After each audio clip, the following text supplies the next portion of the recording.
เอาเป็นการสวัสดีครับตอนเช้าสวัสดีพี่น้องประชาชนทุกโอทุกคนเมื่อนี้ก็มา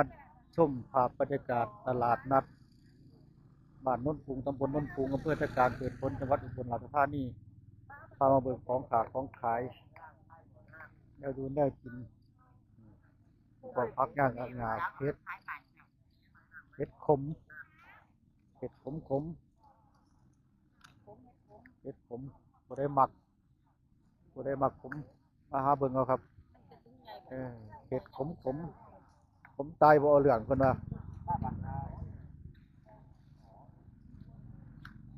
บักโม่บักแกงบักโม่บักแกงบักโม่หน่วยเท่าไรบักโม่50 บาทครับหน่วยละ30 บาท50 บาท250 บาทครับ250บักแกงเศร้าบ่แกงเศร้าแกง20เอาพาย่างเบิ่งตลาดคือเก่าตลาดคือเก่าคือเดิมตลาดนัดบ้านโน้นกรุงตำบลโน้นกรุงอำเภอตะการพืชผลจังหวัดอุบลราชธานีเอาคือพวกพักย่างอ่างหยาของอยู่ของกินของขายแบบบ้านๆเฮาคือเก่าคือเดิมคือเก่าคือเดิมเป็นหอมเป็นกระเทียมเป็นพริกแห้งขนมครกเขียวมีหลายสิ่งหลายอย่างมีทั่วๆไปครับ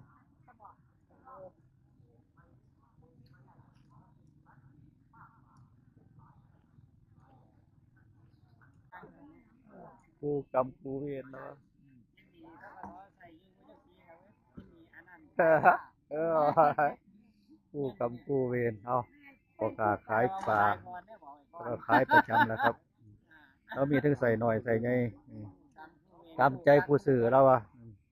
เขาจัดให้ผู้มักหน่อยเอาหน่อยผู้มักไงเอาไงมักดินก็มีแล้วว่ามักบ่ดินก็มีโอ้เราพักเลยขี่ก็เบิดเอาเอาผู้มักขี่ก็เอาขี่ปลาด้วยครับมันขี่เนี่ยอื่นเออเอาเอาร่างนี้อาหาร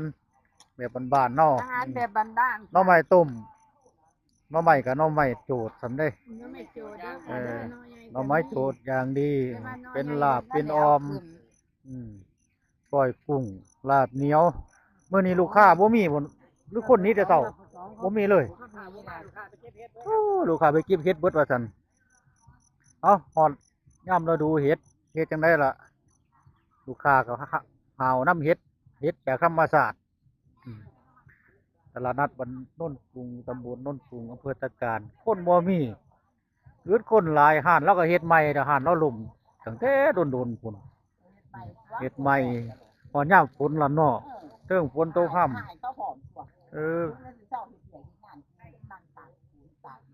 ไปเฮ็ดให้แน่ว่าซั่นบ่เขาจังมาเฮ็ดให้เอาอืมเอาพิดตั้งแต่เสาไม้ยูคาเนาะน่าสิหาเสาไม้จิกหน่อยมาใส่แหน่พวกกินตัวนี้พวกขึ้น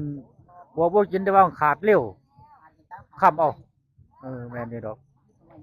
แม่นเสริมเอาใหม่เนาะเอาทางนี้เป็นเป่งก็ยังมีเด้อครับไปจังได๋ก็มีเป่งมีไข่โอ้ยนี่แหละครับของอยู่ของกิน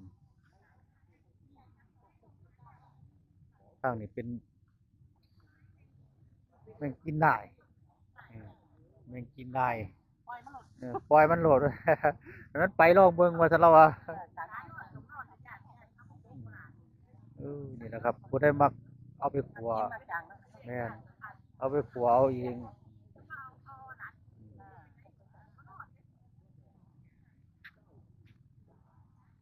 เศร้าคือเก่าบ่หั่น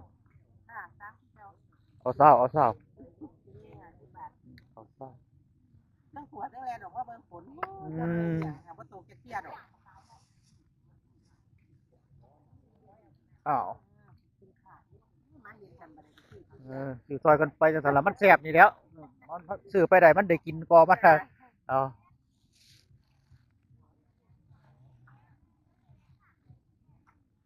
อ๋อทางนี้เป็นขี่เด้อครับขี่ยางไปออยไฟ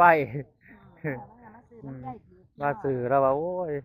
คิดจะบอกว่าได้ดังปันใดหั่นลำไยจักบาทลำไยโลละ40ใหม่ๆเนาะหวานแปรตายพุ่นเด้อนี่เนาะหวานแปรตายเนาะเอาหวานแปรตายก็หวานโลละ40ปลูกเองขายเองมาจักของสวนเฮ็ดก็ปลูกเองขายเองแล้ววะทำก่อนขายด้วย อืม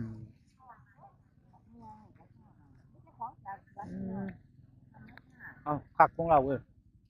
เอาตัวขนาดมันแสบ เอาโลนึงเอาอยากหยังก็ซื้อกินเพิ่นว่าอยากหยังก็ซื้อกินซ้ำกินได้เฮ้ยนี่เด้อ40จัดไปสมัยซุมื้อนี่หากินน้ำตลาดเพิ่นว่าหากินกันไปหั่นล่ะเฮ็ดจังได๋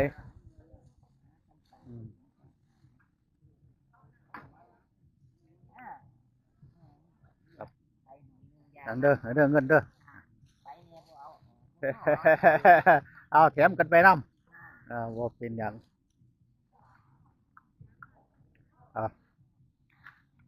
ท่านนั้นกันปลาตังโกน้ำเต้าหู้อาหารเบาๆอาหารเบาๆแล้วก็มาขายประจำนะครับ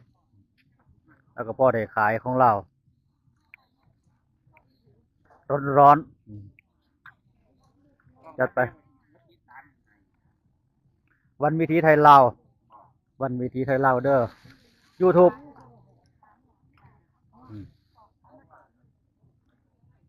อาหารเสาเพิ่นว่าบ่ได้มักเบาๆจักหน่อยหนึ่งสวยๆมาจังกินข้าวเหนียวยามมื้อเช้าก็กินปลาตังโกกับน้ำเต้าหู้ไปก่อนเอาผู้ใดไกลไปไกลมาก็แวะมาหาซื้อกินครับตลาดนัดบ้านโนนกรุงตำบลโนนกรุงอำเภอตะการจังหวัดอุบลเอาเดี๋ยวพาย่างไปเบิ่งไปเรื่อยๆคือพวกขนมกบเขียวโอ้ยหมักปักหมักแป้งหมักพริกปักลายฝ่ายกระต่ายเห็ดบ่เราอะกระต่ายซื้อบ่มีเห็ดทางนี้เป็นหมักยังเกาะหมักแง่วหวานเราอะได้แล้วนี่หมักได้บักอันนี้แล้วตัวนี้มันจังกันหวานเกียบอีหลีแม่นอยู่เบิ่งแล้วว่ามันหวานมันแม่นมันหวาน กระทิมที่เราพ่อ มันหวานสมซื่อมันนี่บ่ เจ้าบาทลำใหญ่ 40บ่ทอดลำใหญ่เป็นได้ดอกหน่อยมันก็บ่ทอด บ่ทอดแล้ว แนวเนาะ บ่พอ ก็บ่ทอดเนาะแต่ร้านทำแบบแนวเลยเนาะ แต่ว่าเงี้ยวนี่กินแล้วมันสุ่มคอดีแม่นเอาเขากินอยู่ดอก แล้วถ้าดีเด่นบ่มีได้อึดแต่ได้พอจะนี่มัน แม่นอยู่ที่มึงจะซื้อดอกขอบคุณหลายๆที่ซีม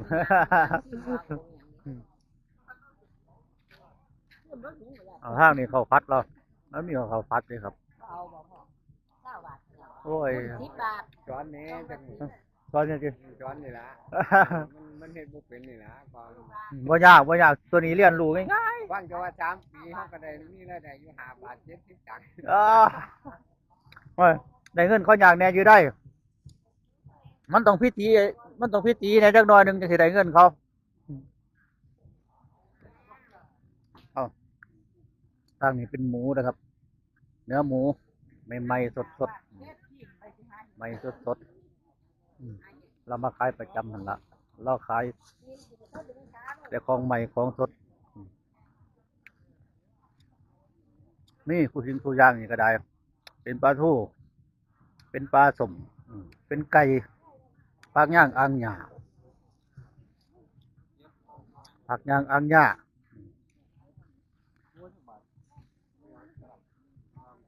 ปลาแล้วก็มีนะครับเป็นปลา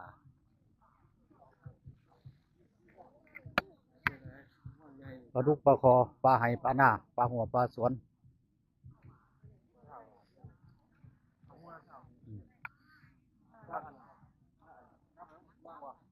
คือเก่า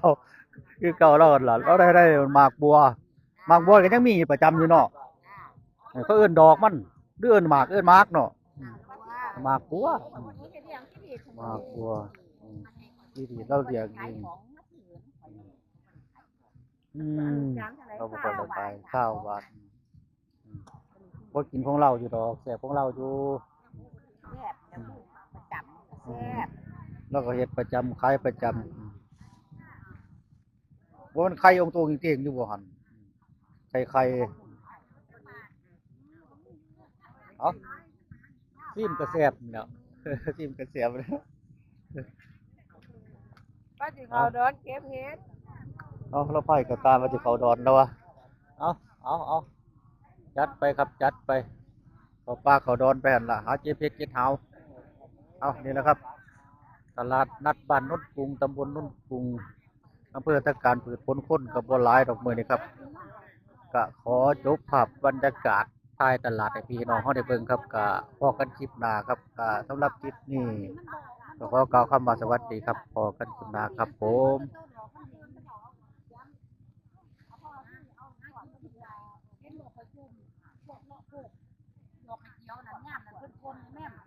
จับงัด